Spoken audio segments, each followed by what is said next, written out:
Folks, we are wrapping up the Miami win today and a nice little bow to the implications of that game, the schedule moving forward, and also we have a great listener question from Mr. Rhinos from YouTube.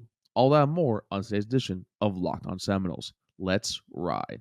You are Locked On Seminoles, your daily podcast on the Florida State Seminoles, part of the Locked On Podcast Network.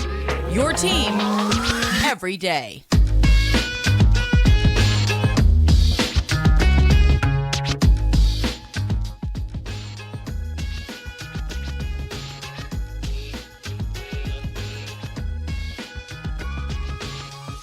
Good morning, good afternoon, and good evening, and welcome back to another edition of Locked On Seminoles. What's up, everybody? It's your boy Drake here, and today in the stream yard, I got Mr. David Wise. David, ¿qué pasa, mi gente? Drake, I am still on cloud 9 right now. I'm not letting anybody kick me off of it, and we'll get to that later in the week, but it's not going to be Syracuse that does it. I'm going to keep this train rolling. Let's keep the train rolling, and folks, we keep the train rolling here on Locked On Seminoles. Today's episode is brought to you by BetOnline. BetOnline has you covered this season with more props, odds, and lines than ever before because BetOnline is where the game starts. So, Dave, you came up with the theme of today's episode. You want to talk about the implications or the implication of the Miami win. To quote the great It's Always Sunny in Philadelphia, I'm going to give the ball off to you. What does this win do exactly overall for the state of our program and also team as a whole? Well, the biggest one I think that's most obvious is I think it gives a lot of fans confidence in where this program is, because we talked before the game about every guest we had on, us, all of us, a lot of the fans talked about how this would just have been such a bad Miami team to lose to. I mean, you saw how it played out. Miami was a terrible football team. To then go they still are terrible. Yeah. Was, is, and will be as long as Mario Cristobal is their head coach, and probably whoever they hire. It doesn't matter. That's just what that program is now. But regardless, that would have just been such a bad game to lose, in the sense that I think the questions around the coaching staff would have really risen to the top. It couldn't have silenced doubters and spawned confidence any more than it did. It was proof of concept at every level of the team, offense, defense, and special teams. There still will need to be some coaching changes, I think, after this year.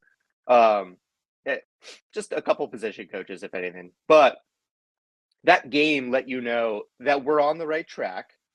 And I think more importantly than that, it was an unintended consequence of what Miami's actions were. They invited every recruit they could think of in their roster to that football game at their Renta Stadium. And it just so happened that it turned into a big recruiting day potentially for us. Not that we're going to get all those kids. Not that all those kids are even targets for us. But I think there were like, what? How many blue chips were there? Like 40 or something? It was a lot. There was a lot of kids there. Yeah. It was one of those things that, like, you see, Norvell's done it before, I think, with Clemson also too, that you want them to come in to basically see firsthand either, A, if you win the game, that's great for recruiting. If you lose the game in a similar fashion, it could either, detrimentally hurt you or be like, hey, we are this bad. Maybe you should come over and help us out. That's what we thought 2 years ago. That didn't really come to fruition that much.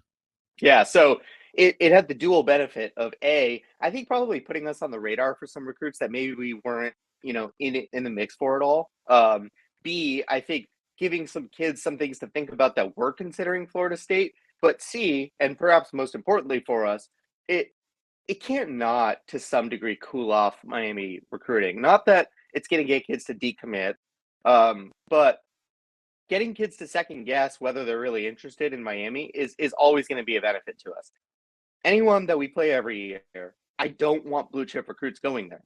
I just don't. I want their recruiting classes to be worse. That benefits our team. So it puts us on the radar. It potentially slides Miami down the radar for some of these kids. And so it proved the concept to recruits for us, disproved the concept early on for Miami, and proved to the fans that they should keep their interest and their hope and their trust in this football team and the coaching staff, because that was, again, it was like everything that could have gone right for us did.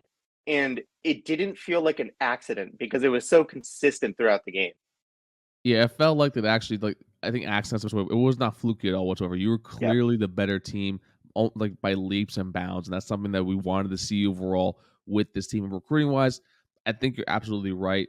I do think when it comes to these kids that do want to stay in state, like I'm saying, like all the higher 4 star, some of the 5-star kids, like maybe a Jalen Brown. I know Jalen Brown right now is currently committed to LSU, but I Yeah. definitely think that this is a FSU Miami battle that definitely helps out immensely because I still think winning the games does matter because you need to see how overall how you're going to fit in a team's offense. If you're a wide receiver, why would you want to go to Miami where your Yeah. offensive passing attack ceases to exist? Or the same thing over with Texas A&M. So to me, winning a game in this fashion, I still think is very important to recruiting overall, to being able to display coaching wise. You're able to develop these kids for the future for the next level. Yeah, and I think the last thing that it does for me too is, again, after that 3-game skid, it had you, it had me, it had everybody feeling just like this season's over. It doesn't matter, like whatever, just make a bowl game. The season wasn't over. It kind of proved that the Florida State team was not the team that's just going to lose to it's just not going to play down to its competition every time, and it's capable of rebounding. Again, it's very important that you're able to get a room of teenagers and young, just young kids to all be on the same page at the same time when they don't have the most motivation to, because a lot of kids that play college football at programs like Florida State and other Power 5 programs, most of or some of them at least, they're there because they want to make a good bowl game, ideally a New Year's Six game, maybe be in the college football playoff conversation. That's not where we are right now. But where we're not is we're not even going to a bowl game. We're going to get those extra practices now, which is awesome. But more importantly than that, we kept our hopes alive for a 10-win season. And the craziest part about that is it doesn't feel that crazy that we could get there. Like individually, we're going to go through it next. We should win each of the next games on our schedule. And if we do that, we're 9-3, which is way ahead of where anybody thought we'd be. And now, Drake, I think you have something way ahead of where the audience thought they would be if they put that in their driveway. You know what? That's really what, guys. You were right, sir. We were talking about our sponsor for today, and as our partners over at Nissan. Our partners at Nissan have worked with us to create a new segment across the Locked On College Network titled Hmm. Thrilling Moments, where we highlight the most exciting play from the Seminoles this weekend or through the city history of our alma mater. Dave, what is this week's thrilling moment from the FSU UM game? Drake, I'm not taking this away from him because this is going to go down in Florida State lore. It will be shown every time Florida State Miami play, and it will be on Twitter every time too. What exactly did the announcer say when Jamie Robinson, I don't know, like dragged Miami's quarterback through the Earth's core? Yeah, what basically, folks, what Dave is describing is what Jamie Robinson tossed him and then pushed him down the ground. And then the announcer said, and I'm paraphrasing here slightly, that he dismissed him as if he was nothing. That was probably one of the more disrespectful sacks I think I've ever seen. That was a grown man playing some football. It was one player who belonged on that stage of a primetime game in a rivalry matchup against a whole team that didn't belong on the stage in a primetime matchup. Jamie Robinson was a man amongst boys on that play, and it was just great to see. It was so thrilling. It was great. It was thrilling. It was beautiful. Just like the new vehicles over at Nissan, this segment has been inspired by the thrilling new designs across all of Nissan's new line of vehicles. Pursue what thrills you in the all-new Frontier, Armada, Pathfinder, and Nissan is an incredible vehicle. My first car was an Altima. I sent back over to Panama for my cousin, Daniel Augusto, to use on his farm. So all those vehicles now are available at nissanusa.com. Okay, Dave, you talked about it before. The schedule remains. We have Syracuse this week. We're doing our best to get a Know Your Foe segment for that game. We also are having Yeah. Louisiana Lafayette the week after, and then we round it out with the University of Florida traveling to Tallahassee for the Black Friday after Thanksgiving. So, Dave, with the schedule, talk to me. Yeah, it's funny how differently we could have looked at these last 3 games. It just based on so many variables. Like our team, had we lost that Miami game, it would have felt really hopeless going into the last stretch of our schedule. Not that we wouldn't win those games or some of them, but just like I think a lot of people would have become indifferent. A lot of our fans would have been like, "What does it even matter? Just win a game, make a bowl game. You're gonna do that. Like, don't get blown out or try to beat Florida. Like, who cares though?" Not that everybody would have felt that way. I want to make that clear. I would not have felt that way, but it just like it would have de-inspired. It would have just taken the air out of a lot of our sails because that 3-game losing streak would have felt like an awful lot less of a fluke, and we wouldn't have been able to say, okay, well, that was just the better teams, because Miami's not a better team, obviously. Things have broken our way since then as well. Syracuse is likely going to be without Garrett Shrader for the rest of the year, including our game, obviously. Louisiana looked awful, blowing a big lead this last week. That should be an easy game. And Florida, I can't say that I've ever watched a team win convincingly in a game against another team that's supposed to be good and felt so much more confident that we'd beat them. I have no confidence in Florida's passing attack or its defense, two things that we're quite good at right now. So if you look at those games individually, like I was saying earlier, I feel very confident we beat that adorable little season Syracuse is having. Louisiana's a cakewalk. I truly think that. And Florida, I think you have to be favored to win that game. How much you win by, I think it'll be close. I'm not going to predict a blowout in that one, but 1-1, based on the momentum we have right now, which I do believe is a real thing. And Trey, I think we talked about that with Trey. We have it all going for us right now. And those last 3 games are each winnable. And collectively, you go 3-0 in those games, you are 9-3. Which puts you way ahead of schedule. Speaking of schedule. No, overall, I mean, I completely agree with that. With Syracuse, they most likely will be out with Garrett Shrader. I think he has a lower leg injury and I do believe that Dino Babers actually has faith in Carlos Del Rio, which best of luck to that overall. But they also lost, I think it's Garrett Williams is their cornerback. He's an all ACC kind of corner, and that's someone that actually was like very strong for them. Their defensive line is also banged up, and I thought people were kidding. Their defensive line is a lot smaller than the rest of the conference, even though their defensive coordinator. I wouldn't be surprised if we give him a phone call once Adam Fuller's contract is up, because that defensive scheming, it's fun to watch. You look at Louisiana, that's a team that was very, very, I guess they lost a lot to the portal. Billy Napier took all his players over with him to UF, and that's some of the most best players like Osiris Torrance on the offensive line. And then speaking of Florida, my only concern with Florida, the defense is pretty damn bad. I'm not even arguing with there. The defense there, You can see that they gave up 24 points in one half of Texas A&M. Texas A&M hasn't scored 30 points overall since Halloween in 2021. But the offensive of the ball, AR-15, Anthony Richardson, he looks a lot more comfortable back there, but also like his legs are still a huge danger, and that's like probably one thing that probably will concern me actually going into that game. Yeah, I don't know. Like we saw what we knew Miami's quarterback was going to try to run it because he couldn't throw it, so that was probably a little different than AR, who's capable of throwing the ball. He's a true freshman though. Like he has, right. And also for some reason, Josh Gas didn't give the entire game plan to one of them because he tried to do it to all 3 of them, so they couldn't all 3 cover them. That was just bad coaching. I guess my point. I agree with that. I guess my point though was like once they had the running quarterback come in, I think a lot of us held our breath. And said, "Oh crap, here we go again! Like some freshman backup's going to come in and run for 150 yards." That he didn't run for anything. He had one explosive running play, and that was it.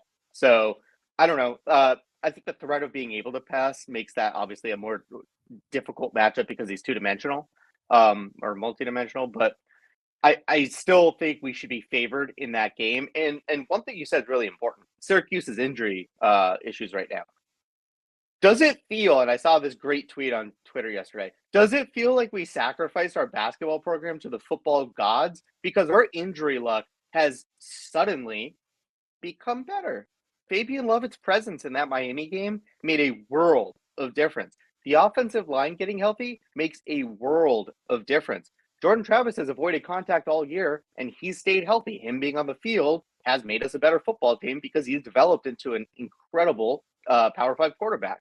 So if we could get Trayshawn Ward back in the mix, Trey talked last week about how important it was to get him back for what this team's capable of doing on offense. If you're telling me we can get a guy back from injury soon who's going to make the offense we just saw even better, Yeah, I feel really good post Miami about the direction this team's headed in for the rest of the season as a result of our play, our luck. Finally, we get some luck, and how comfortable I feel with the coaching staff understanding what they need to do. No, I mean, I can also completely agree with that. And overall, just looking at it, it is nice that the injury luck is kind of finally turning to our side because it Yeah, just felt like after LSU, Fabian Lovett, he's out. Jared Verse, he gets injured. Jordan Travis, luckily we dodged a big bullet because I thought that sack. I yep, thought he was out for the rest of the year. I did too. I thought he broke his ankle. Like I don't know if you ever watched NFL like Derek Carr when he broke his ankle, just rolled over and started calling people over. That actually is exactly what I thought had happened. But you're right, and it does feel like we sacrificed the basketball gods because FSU basketball did unfortunately lose last night to To Stetson, Stetson. the Hatters, which we'll Ugh. talk about that on a separate basketball podcast. But that's just it's going to be a long year for FSU basketball and Coach Ham. But overall, it does seem that finally the luck is turning into our favor, and that's just something that, quite frankly, we haven't had since what years, years at Years, this point, years. and now it just seems that basically we're having all the tools at our disposal and a healthy FSU. This FSU team, if it's fully healthy, is quite frankly a top 20 team in the country. Yeah, where this team is right now, we're ranked 25th. Had we not blown it against NC State, I don't even would we be a top 15 team potentially? Bro, we would be a top 10 team. Yeah, That game still pisses me off. I'm not even gonna lie to you. I agree. And I asked you and in the group chat Max yesterday to do this exercise. Go through the AP top 25 and tell me who you're sure would beat us or you're confident would beat us. I would all of you at home do that exercise. Go through the AP top 25 and try to be objective. Who do you think you're confident beats us? There's not a lot of teams on there right now with the state of this team right now, post Miami again. We have a lot of momentum. We have injury luck on our side, and we're playing the best football we've played since 2015, maybe with DeAndre Francois. I think that was the last time I felt this confident in the direction You mean of how 2016, we're right? this. Oh, yeah, I guess was that the Alabama year, 2016? Yeah. Yeah, So Alabama was 2017 the year after that. In 2016, that was the year we okay. started against Ole Miss. So it's been 6 or 7 years since I've felt this confident about how this football team's playing in the direction they're headed. Drake, tell the audience something they can be confident about this weekend as I tell them what they should bet on. Well, folks, you can be confident that Bet Online is your number one your number one source for all your sports betting info, stats, news, and analysis. As always, folks, it's your favorite time of the day, the Fade Dave segment of the day, of the millennia, of the year, of the month, of the century. David, we're Yeah. gonna go down to Starkville, Mississippi. For those who don't know, Dave is a huge proponent of the pirate, Mr. Mike Leach. Big fan. Georgia just absolutely dog walked the Tennessee Volunteers at home and are now traveling to face off with the Mississippi State Bulldogs. Dave, what do you think this line? Before I ask you for your opinion, what do you think this line is set up at right now? 23.5. Mississippi State is a 16.5 point underdog at home against the Georgia Bulldogs. David, who are you taking in this game? Oh, dear God. That's the easiest bet on Georgia of the year. 16.5 is such like an inviting line because 17, I think, is where you start to maybe wonder if that's because 17, you're thinking that's possibly a push. 16.5, that's an easy bet for me.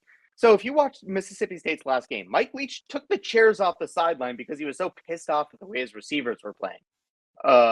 He's just a bizarre dude. Like if you watch his press conference, he's like coughing the whole time. He's like, I'm working on this signature cough. He's so weird, but that's aside. He wasn't happy with the wide receiver play of that team. They had to go to overtime last week against Auburn. They ultimately did win, but Auburn's a really bad football team that they had to go to the wire with.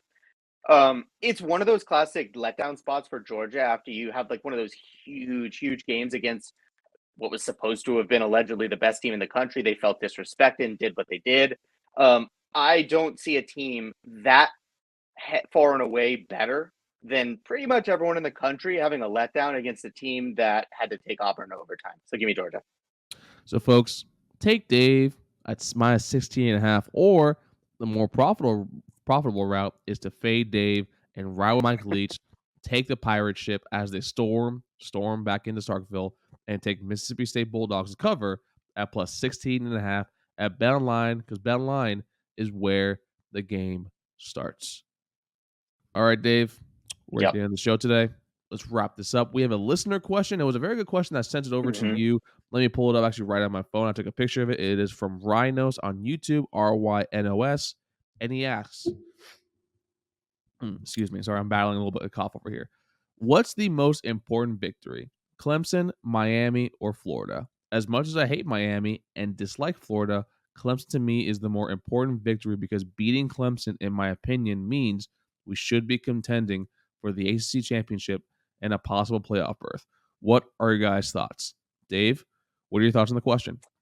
I have made that same argument before. As long as Clemson remains firmly atop the ACC, which right now is kind of in flux, that's a problem.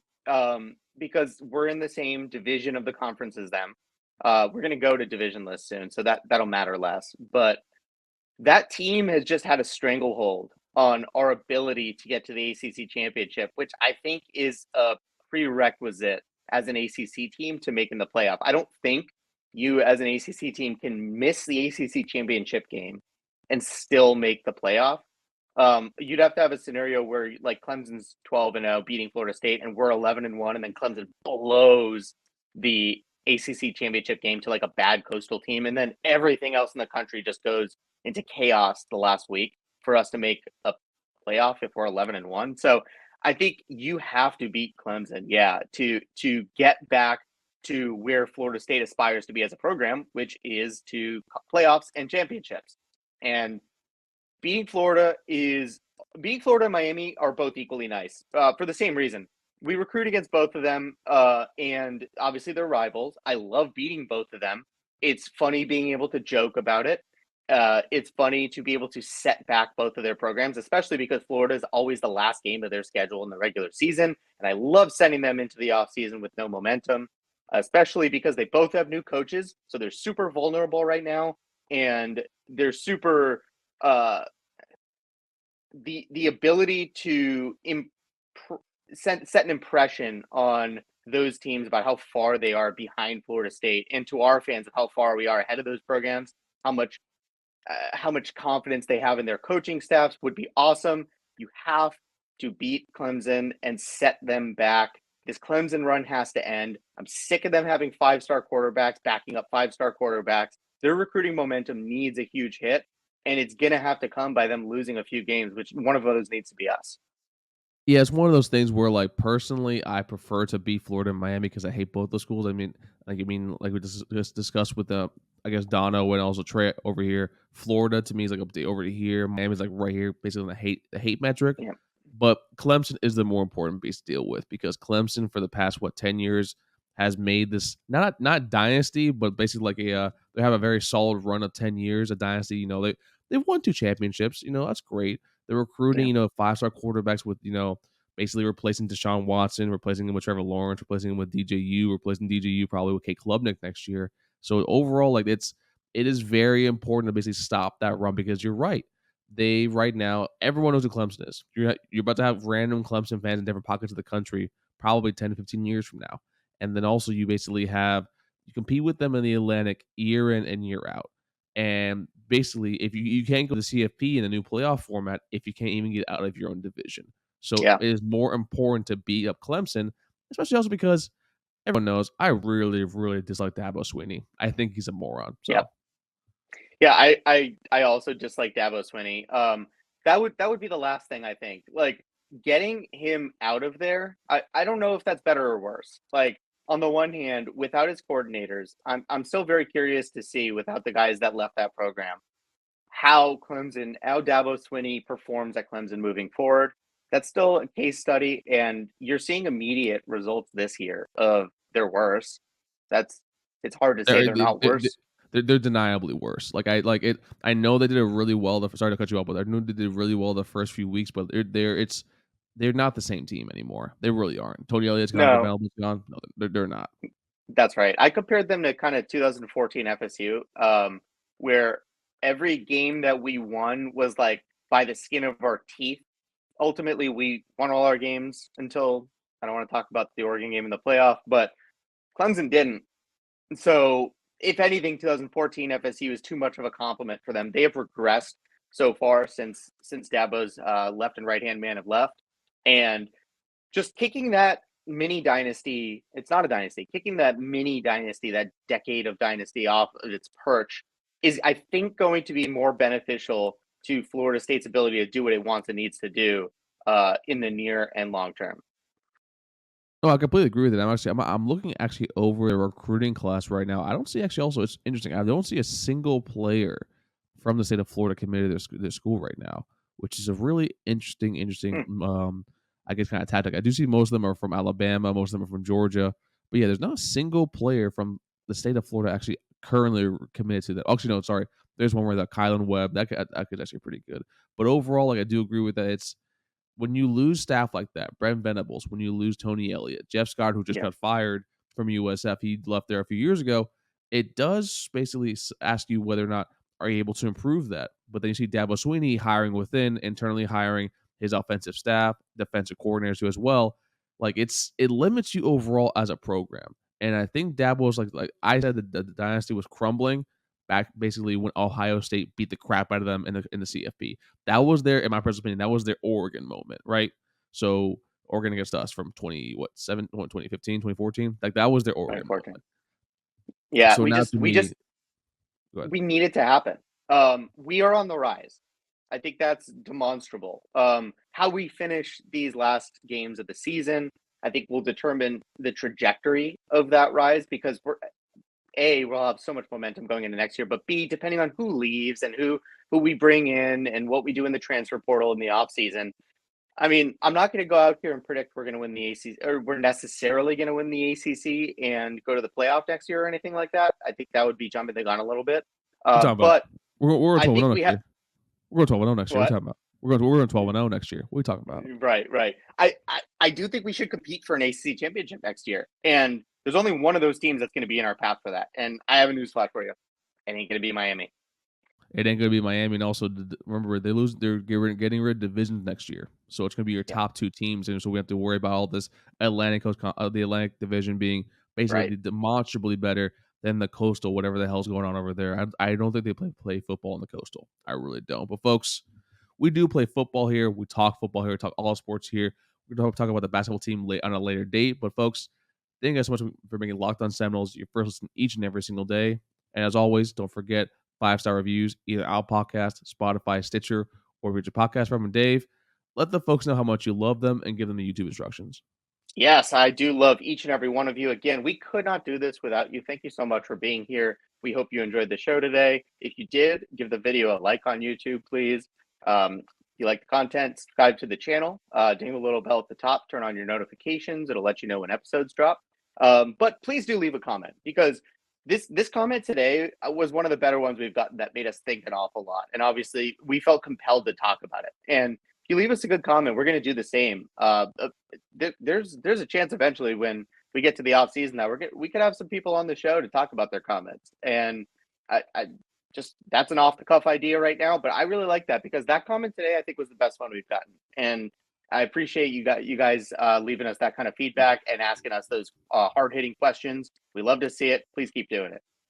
Yes, shout out Ryan for that comment, folks. My apologies for sounding a little stuffed up. I'm not feeling the best right now. Sorry about the not the sultry voice you're not usually used to, but also, folks, everyone down here in South Florida, please be careful. Prepare for a subtropical storm Nicole. We're doing the same thing down here. We'll do our best to have shows for the rest of the week, as I'll text Dave, like, hey, Dave, we'll do a quick 10-minute or something along those lines, but we'll try to do our best to bring you guys content, but also, please, most importantly, stay safe out there. And for Dave, this was Drake, and we'll see y'all next time on Locked On Seminoles. Take care, everybody.